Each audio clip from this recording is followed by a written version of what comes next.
Thank you very much for joining us today. Thank you, Will. I wanted to open by asking you how your approach to leadership has evolved as you've risen through the ranks in FEMSA over 20 years. First of all, thank you for, it's very nice having you here. My big surprise is the success about the trip. I didn't know that 10 days of free beer would do so much for all of these guys. But it helps. It looks like it helps. I had the very good luck of having a great mentor in FEMSA, and before that, I started working. I've been working all my life since when I was 15-year-old. Every summer I had to work. I wanted to work, and I had to work in a bank, and I had to even distribute milk or do a lot of crazy stuff when I was in high school. When I graduated, I worked for basically three companies. I worked for one company that is now owned by Pepsi, thank God not by then, Gamesa. It's a big cookie factory in Mexico. And then I was hired to go to work with my father-in-law out of FEMSA in a small machine tool company called Race and Chrome. And the first lesson that I learned there is he told me, I'm shareholder of that company. Your father is shareholder of that company. My father owned 25% of that company. And you're not going to be the boss. So you better learn. And I don't want anybody to feel that you are the boss. So I said, well, it's not. I didn't understand why he said that. And I started working there, programming production only, doing the production scheduling, then trying to sell. And he called me once and told me one very important thing that I didn't pay too much attention by then. And many years later, I learned that it's one of the most important things that I have to take care of. He told me, this business has only one big problem, which is it doesn't control its own commercial agenda. And I said, why is that? We sell everything that we produce. Yes, but you sell it through only three distributors that make more money than you. So those were the machine tool distributors of Mexico. Two of them German companies that control everything from the company. And he said, if you want to be successful in this business, you have to go away from distributors and sell direct, because you have to control your commercial agenda. And we tried. I had to hire the first direct salesman. And eventually, when we sold the company, we had 50-50 on sales distribution. And we were able to control prices and margins and the agenda. This, which was a very interesting learning, didn't come back till now that we are partnered with Coca-Cola. Coca-Cola would like to control our agenda, commercial agenda, and we can never accept that. The prices of Coke to public have to be controlled by you, by yourselves. And that goes also in beer, and that goes also with OXXO. The commercial agenda has to be controlled, and there's where you make money. If you go to, let's say, Walmart and allow them to start doing the cross-docking, they call it, and distributing, you don't have to distribute your beer in all the stores. You just leave it in one of a site, and we'll send them all over the country. When you accept that, you're dead, because they will control your prices, they will control your inventories, and the commercial agenda of a consumer product company has to be controlled by itself. That's one of the things that helped me a lot. Then when I went to FEMSA, one very important thing that helped me a lot was to learn how to respect your team's decisions. One of the toughest things that I have to respect and to control myself is not to impose decisions. If you want somebody that reports to you or depends from you to be responsible of what he does, you have to, advise him, ask him, suggest him, hint him, but let him decide. Obviously, he knows that if he fails, I cannot blame but on him, and he will be responsible of failing. But if you impose any decision, you are, first of all, protecting him, and second, you are responsible of what could happen there. So those two things, I think, have helped me a lot as I advance in FEMSA. The scale of the business has increased significantly, especially over the last few years. Went from being largely a Mexico-based company to now having operations in 9 countries, yes, all over Latin America. So what are some of the leadership challenges associated with managing this increasingly global organization? And has the culture of the organization evolved at all as you've begun to acquire other businesses? I think that the culture from Monterrey has helped us a lot. And we have honestly exported some of the good things that we learned and we inherited from. The brewery has 120 years of existence and never had a strike, very good relations with unions. And we keep trying to do that model in Nicaragua or in Argentina. And it has helped a lot. When we went to Argentina first time, that was the first outside country that we went to. We thought, my goodness, the unions here are tough. I mean, this is going to be a mess. We had to go there because Coca-Cola told us, look, if you want to expand with Coca-Cola, you have to prove that you are ready to expand.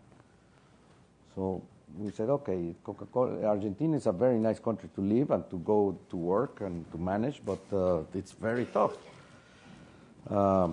And honestly, it hasn't been the most successful business in Argentina. But what has helped us a lot is that since we were successful there, we were able to convince Coca-Cola to get more territories from them, and then that's how we got to Brazil, which is a great country to be, and then we got Colombia and all the rest of the countries. Now, scale helps a lot when now we can dedicate international relation people from Mexico to help manage good relations with all governments, unions in these 9 countries. And we have a lot of new ways of sending good messages to these countries. When we went to Brazil tax contingencies for the company were very tough. We were very transparent with government, went there and said, look, we want to clean this mess. We don't want to be tax evaders in this country.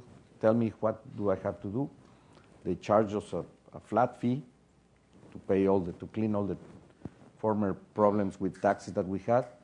And since then, we have been considered a good citizen, and the government of Brazil likes us and helps us much more than before. In Nicaragua, for instance, there's a lot of need of social programs. There's a lot of poverty there, and we have experiences from southern Mexico that we take to Nicaragua. We are doing some water programs in Colombia, where there is a big water problem in the rural areas of Colombia. And the experiences of Mexico can be exported all over to Latin America also. Do you think what you've learned in Mexico could be translated to doing business in the U.S., or if you chose to expand into other parts of the world outside of Latin America? Some of them, I think they can. Some of them are not so easy. Latin America is very different in the market, in the way the markets run. Our products, consumer products like beer and Coke, we have to distribute very small drop sizes to many hundreds of thousands of retailers every day. Mexico City on itself has more retailers in number than all United States. That's incredible, but drop sizes in Mexico City are 2 cases per store a week, and in United States it's 200 or 400 cases per store per week. So we had to learn. I mean, the brewery has a very different need than a brewery in the United States. A Mexican brewery needs to be an expert in distribution, not only in marketing or in brewing beer, but in distribution. And you have to learn how to treat what we call very small customers that buy from you 1 case per week or 2 cases per week. In United States, Walmart or the supermarkets buy maybe 50 or 60% of all the Coca-Colas that you sell in the United States. In Mexico, maybe they account for 8% of the market or less. So the mom and pops of Mexico are our most important customer by far. And those are things that cannot be applied here. We always say, well, we have a big advantage on distribution in Mexico because we learn about this big problem, how to cope with it. But in the United States, will be the power of the supermarkets is so big that it could be different. We've seen a huge amount of consolidation in the beer industry, most recently with the Anheuser-Busch InBev merger. How has that consolidation impacted FEMSA to today, and then how would you anticipate it would impact your business going forward? Well, today we haven't seen the consequences of that consolidation yet. The big merge of these two giants in beer is starting. Thank God it was decided when the prices of companies were so high. So now they have a big debt to fulfill. And that will give us some time to see them act on behalf of their debt. Maybe 5 years from now, 7 years from now, 10 years from now, that will not be the case, and they will be the strongest competitor by far in the world.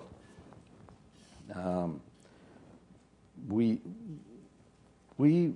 are completely convinced that there's still a lot of room for local breweries or for continental breweries.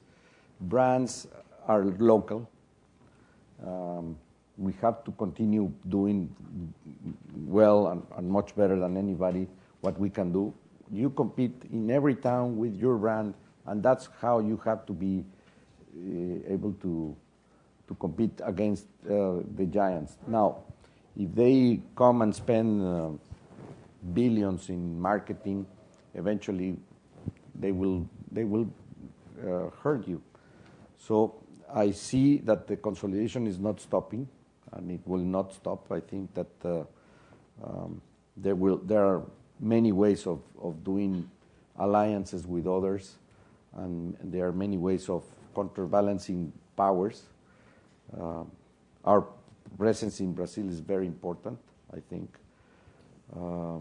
We have idle capacity in Brazil for maybe 50%, which can be used at a low price or marginally if needed, strategically wise. We don't care to do that. We wouldn't like to have to do that. But that could be helpful. That's a helpful weapon if needed. In the United States, we have to continue pushing our brands, getting a lot of leverage here. I mean, Dos Equis has been great, very successful here, and we have been able to increase prices of Dos Equis in Mexico, maybe 3 times inflation in the last 5 years, and volumes still growing. So the foreign preference of one of our beers or of one of our brands gives the brand a lot of equity, and we've been able to make money with Dos Equis in Mexico now. Tecate Light is coming to Mexico also, to the United States, very well, from a very small base, and Tecate is doing, as always, very, very good. Now, we see that there will be more consolidation. That's what we see in the future, for sure. FEMSA, although public, is family-controlled, and I'm curious to hear your view on what's different about being the CEO of a family-controlled business versus the CEO of a business controlled by institutional shareholders. This is very interesting and very important to mention. This company was founded by 5 families in 1890. And since then, one of the families were responsible for running the company, and the others were only shareholders. So since 1890, there are board meetings where they had to inform, this guy responsible for the brewery had to respond and inform the other 4 families, or the families through the board, and they are shareholders meetings registered since 1890. So the company has been really very institutional since the very beginning. That has helped a lot. There is a professional preference to have minutes of every meeting, inform, transparency, some corporate laws since the very beginning. And that has been evolving quite well. When we became public, I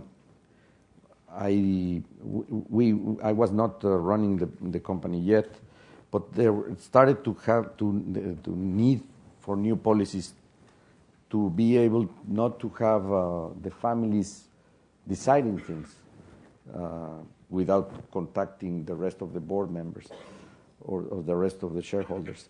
Now today, I can tell you, and I can prove to anybody that there is no family influence in a special way to the board.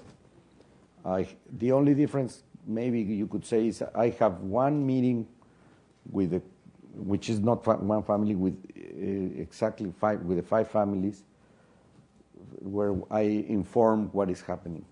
But I have never been requested to do anything special or not to present anything to the board. They are represented in the board.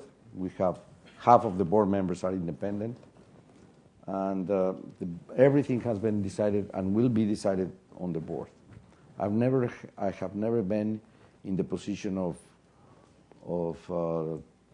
having to do something in favor or against any shareholder. If I'm requested to do that, I would leave the company, because I don't think that's fair for a public company. So one of my managers that passed away, very old guy, always used to tell me, you have always to remember the dentist of Omaha. And that's the guy that maybe has 1,000 shares of FEMSA, bought it in the New York Stock Exchange. He doesn't know anything about the company, but it was recommended by his fund manager or whatever, and he is expecting from us to make the most better decision for him, as if he was the only owner of the company. And that will, that as long as I will be there, will happen, because I will never allow anything to go beyond what is good for the whole shareholders, or for the 100% shareholders. Mexico has faced some very well-publicized challenges recently, ranging from this very violent drug war that's going on in your country to a recent outbreak of swine flu. How have these, obviously unfortunate developments, impacted your business specifically, and perhaps more importantly, what is the role that the business community is playing in helping to get through some of these challenges? Well, first, I'm coming back to the question before, the prior question that you made, and talking about what is happening with this crisis many crises that with all these plagues that we have today, the swine flu and the drug problems and the global economic crisis that we are facing also. One of the advantages of this, we can call it family ownership or private ownership of certain amount of the equity of the company, is that the long-term view is there, and that is very important. None of these controlling families are there because they want to sell the shares someday. They want to create long-term value. And that, I think, is very important. We are not thinking or worried about the next quarter numbers. Never. If you ask me how are they going to be, I don't know, and I don't care. Because we see the long-term potential of the company, and that's how we work for that. We all are always making decisions that will influence the numbers in the future, not in the very next quarter. If you have to save some maintenance to make the numbers of the quarter look nice, you're killing the company yourself, and the message that you're sending to all the ranks of the company is very, very bad. So we even don't care about the budget. I only ask, how were you doing last year? How are we doing this year? And we have to look for the next 5 years of growth of the company. Now, seeing this crisis, well, Mexico has been a typical emerging country with all the typical problems that we have and they have, which is every period of time we have some kind of either political or economical crisis. This is the first time that the economical crisis was not created by Mexicans in years. Well, that's good or nice. We are in very good shape internally. The bad news is that all the auto industry, which Mexico depends a lot from, is dead, or it's in a very bad shape, and will be, looks like, for at least 2 more years, hopefully no more than that. So we had a big devaluation. It's recovering a little bit. We are in a very good exports position, but now there is nobody to export to. So we will have to wait on that. Tourism is very important for us and growing. My problem is that I don't see sometimes the government to prioritize on tourism as much as they should, I think, because if we are all convinced that this is key for the growth of the country, we should protect it. And one of the examples that we were talking recently is that, for instance, with this flu that we have, I think the government did very prudent things. The things that should have been done were done. We didn't know how harmful this could happen to the world and how bad this pandemic looked like. So they closed the country almost. And the problem was exactly only in Mexico City and some other closed state called San Luis Potosí, basically, when it started. So Los Cabos didn't know anything about the flu and hasn't had maybe any case. What they should have done is they should have said, okay, Mexico City, we will isolate the problem areas, but the tourist areas should be open to United States and to Americans or to Europeans that come to those areas. Now the problem is everybody in Europe hears Mexico, the word Mexico, and says, no, I cannot go there. So Los Cabos is maybe with the lowest capacity use in decades. Cancun is going to suffer the rest of the year because of this. And the government didn't consider touring, okay, we should protect this and just isolate Mexico. That was one of the cases that I think has been hurting us. The other is the drug problem. There are a lot of reforms that are needed to be done by federal government, by Congress, changes of laws and everything, in order to be able to fight against the drug dealers in Mexico in a more efficient way. President Obama is helping. It's the first time you see a position of saying, okay, this is a joint problem and we will help you. And it looks like they are really acting. The Merida plan is coming, and And honestly, President Calderon is fighting very, very bravely. And we have to recognize that this is a problem nobody wants to have. You have to fight against big families that control the largest business with the largest margins that you could imagine, and they have a lot of power. And this is the first president that you see that he's attacking frontally, using the army and being successful. You cannot imagine how many, because we only read outside of Mexico the bad side of this, the killings and the problems. But I can tell you, in Nuevo León, since the army is taking control, I think there has been maybe 8 to 10 times more drugs, decomisadas, confiscated, 8 to 10 times more people sent to jail, cars taken, houses, security houses discovered everywhere in Nuevo León. And if you compare that to the whole country, it's the same thing. Army is being very, very effective attacking this huge problem. It will never end. The problem, I don't think, will end, but at least they will go, hopefully, to some other region of the world or leave Mexico alone. We need peace for a while.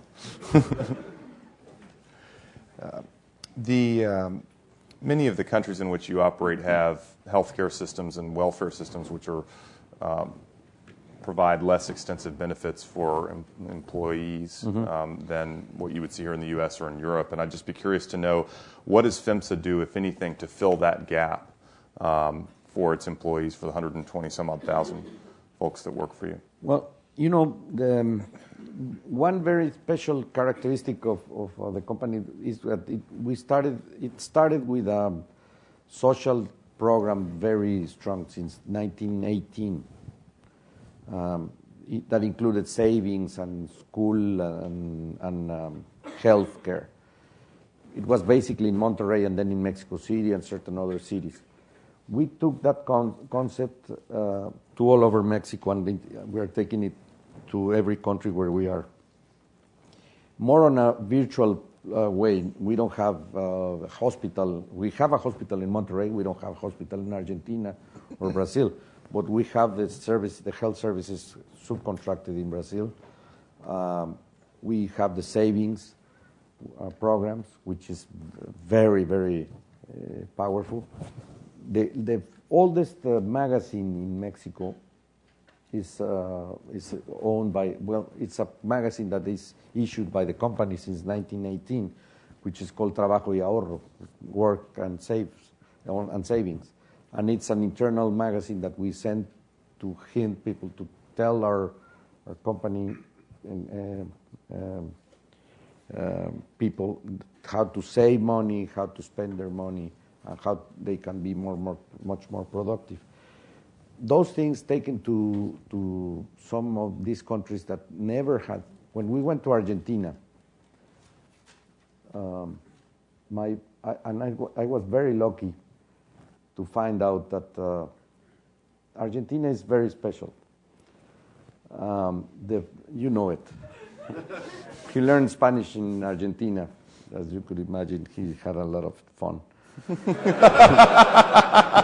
And not watching soccer games.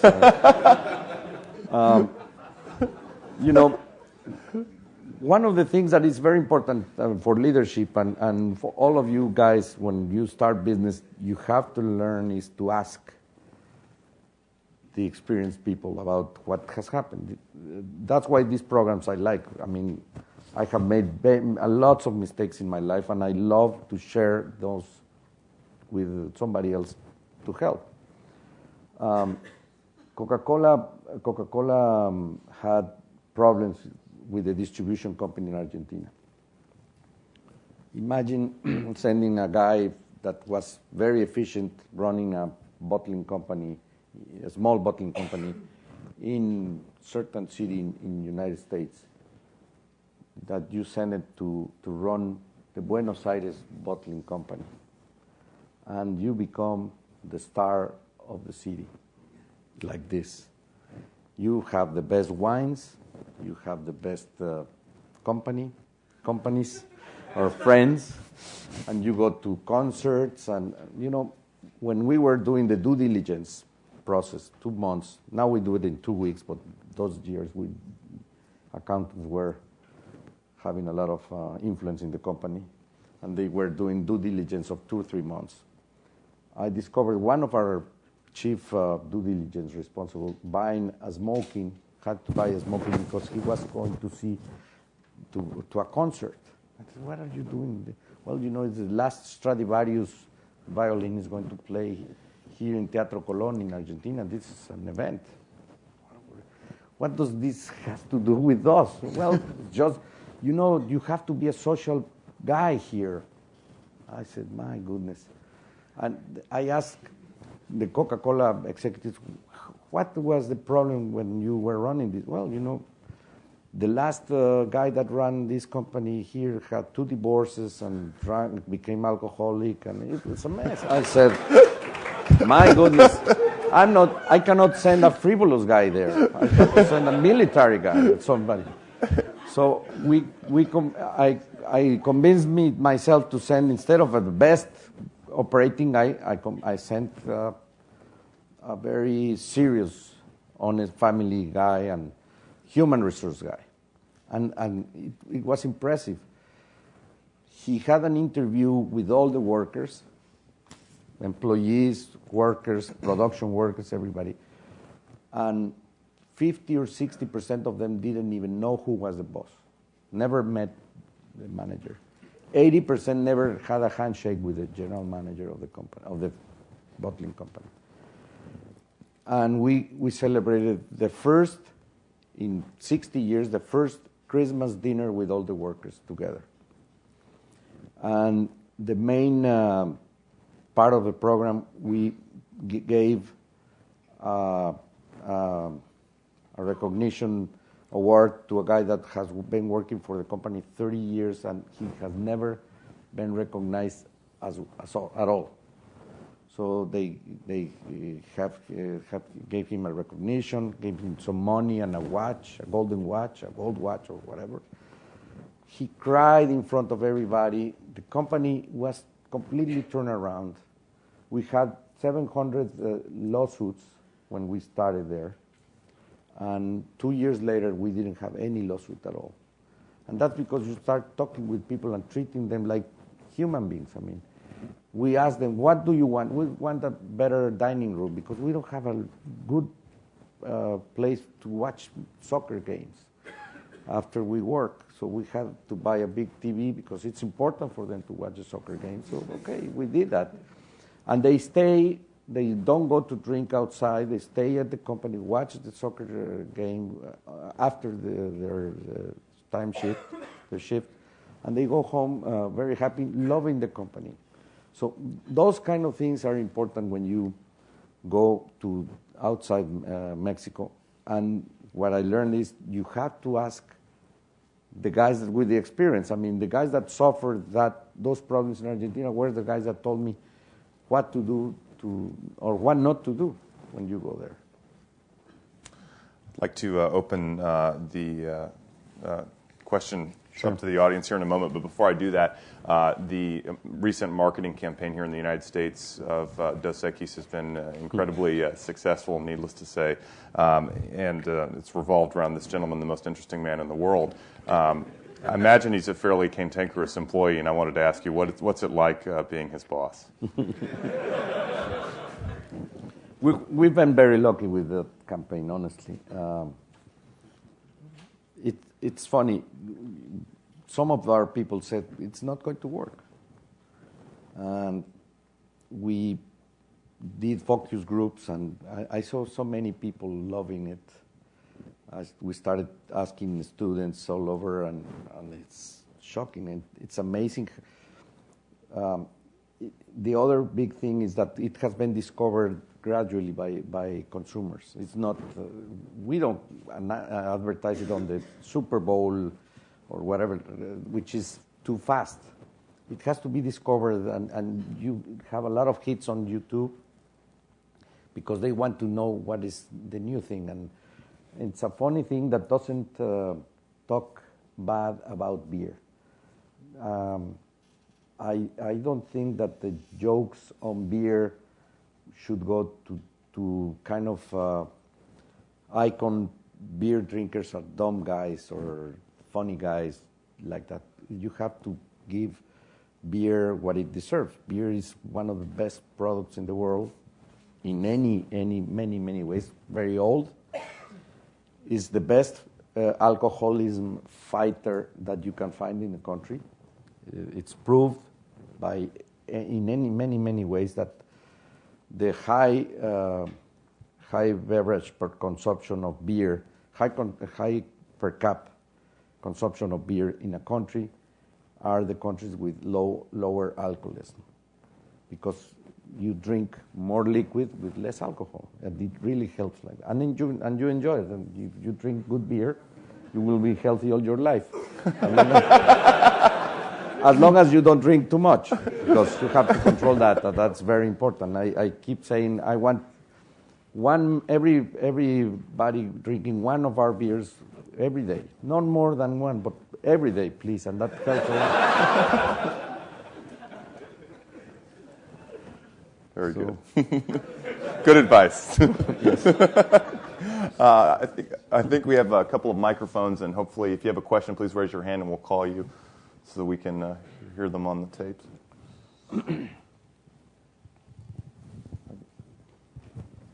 Hi. Everybody's laughing because I'm from Argentina, but all what you said is true. And we respect and we love your country a lot. And we have fun a lot there, and we make good business there. I love my country as well. Yeah. I have a question regarding to how you face human resources. You are first like a Mexican company, and then you expand into a lot of Latin American countries. I was wondering how you change, how you manage your human resources, especially your top talent for top management. Thank you. This is important to mention. The best thing to create leadership or create leaders is to move the people around. The most important thing that a leader has to learn is to be able to manage hostile environments or unknown environments. The minute you feel very safe in what you do, the minute you are starting not to make your effort, that's the natural human thing, make your best effort. I mean, so we do a lot of exchange of executives. That's very important. My first big exchange I made was in 2000. I took the CEO from the Coca-Cola company, Coca-Cola FEMSA, to run the brewery, and the guy from the beer business to run Coca-Cola. Everybody told me I was crazy, and it was the most successful decision I've made in human resource. So since then, we have been changing everybody. The guy that is running Mexico for Coca-Cola FEMSA today, last year was running Brazil and Argentina before for maybe 10 years, very successful in Argentina and Brazil. Now he runs Mexico. The guy that was running Venezuela is now running Colombia. He needs a little bit of peace. The guy that is in Colombia, he needed a little bit more action. Was sent to Argentina. So we moved all the guys. And that has been tremendously good. Honestly, it's very powerful. My own experience was when I got invited to go to work for FEMSA, I started on planning. And I think I told this when in the trip of some of you to Mexico. I started on planning, and the beer division had a very small business that nobody cared, and nobody put attention to this, which was the convenience store chain called OXXO. We had by then 500 stores, losing all the money that you could imagine. And the CEO of the brewery used to say, I don't even understand this business. This retailing business is not for us. We in Monterrey are not commercial guys. We like to produce and transform things. We don't understand. I don't know why we have this thing. And I didn't learn to shut my mouth at the appropriate time. And I said, this business has a lot of potential, and it's a pity that nobody takes care of it. So this guy, an Indian guy, from Argentina, you could imagine the mix. It's very, very good, intelligent guy. He's 85 now. Shankar Dadu was my boss by then. I said, oh, so you think that OXXO has some potential? Yes, I think it has potential. It's poorly managed. Okay, why don't you go and run it? I said, well, if you want me to, I will do it. Or let me ask you another thing. You think it has potential? I can convince the board, and maybe we can give it to you for free. You take this business, you run it for free, you have to be only exclusive on our beer, and you do whatever you want to the business. And I was very careful and said, no, this is not for me. I will run it for you, but I will not take it. I should have taken it and leave. So I went there and started running that thing. One of my closest advisors told me when he came to visit me a month later, I was scaring to death. I mean, I was saying, why did I accept this thing? I don't know anything. I don't understand the business. It was a mess, total mess.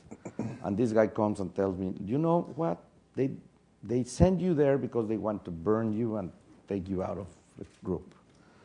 You will never going to make it. I'm sorry, but this is the last business you want to run in FEMSA. So I started looking for new team of people, and all the things that I learned in OXXO have been very, very important for my career.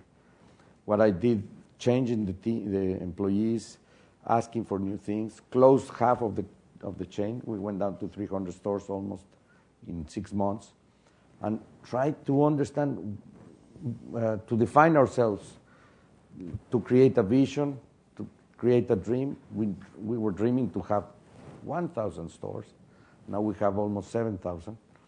And to make business, to make money with the thing. Now, when I go there and see what they have been able to do, when you isolate the business from the brewery that was shadowing it too much, and ask them to focus on and get the highest sophistication on retailing as possible. Now, this is a tremendous. This today is the most profitable business we have on return basis. By far, one of the most profitable business in Mexico, and with a lot of potential to go into outside.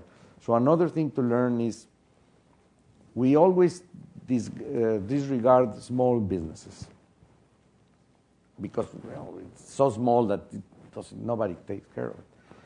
But you should never forget that small business can always be a huge business if you find a way to make it a huge business.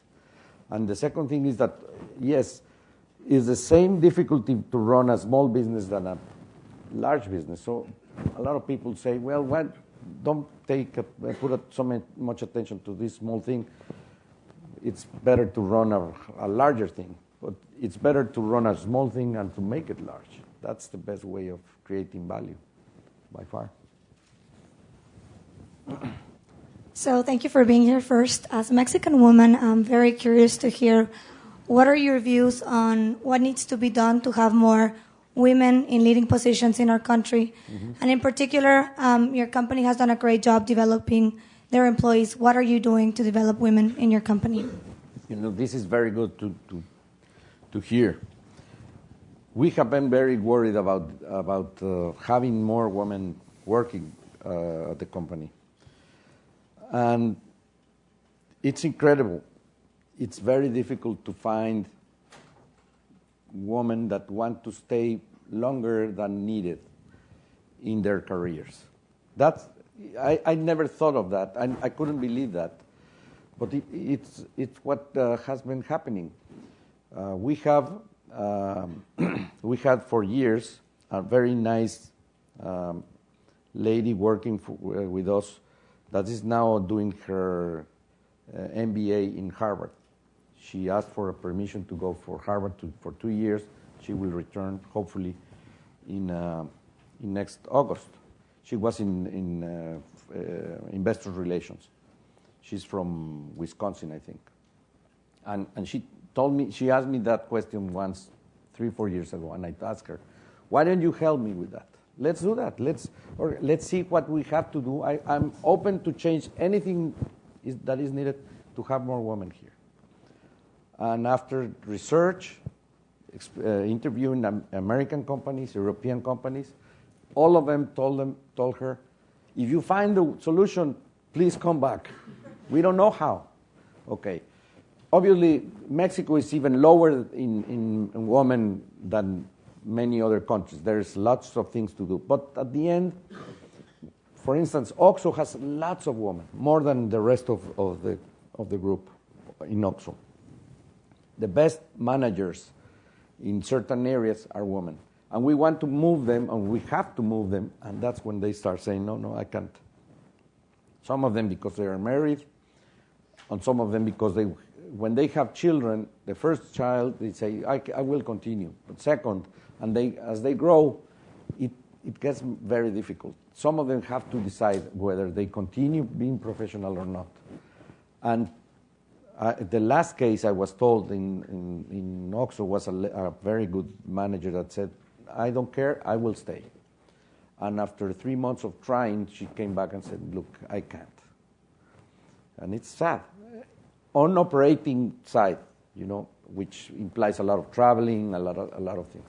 Now, on the corporate side, when you can do systems or developing systems or any other clerical work, we are opening all the possibilities of having flexible time schedules and work from your home programs. Those are going very well, and I think we will keep a lot of women having a kid, a child, and feeding him and feeding the baby, whatever, and working with us.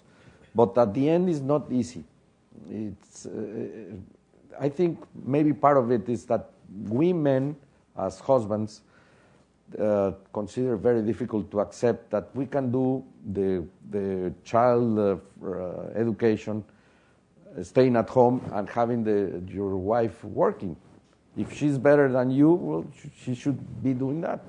Or if you agree, I remember Carly Fiorina did that. When she had to decide, she was promoted, her husband stayed at home.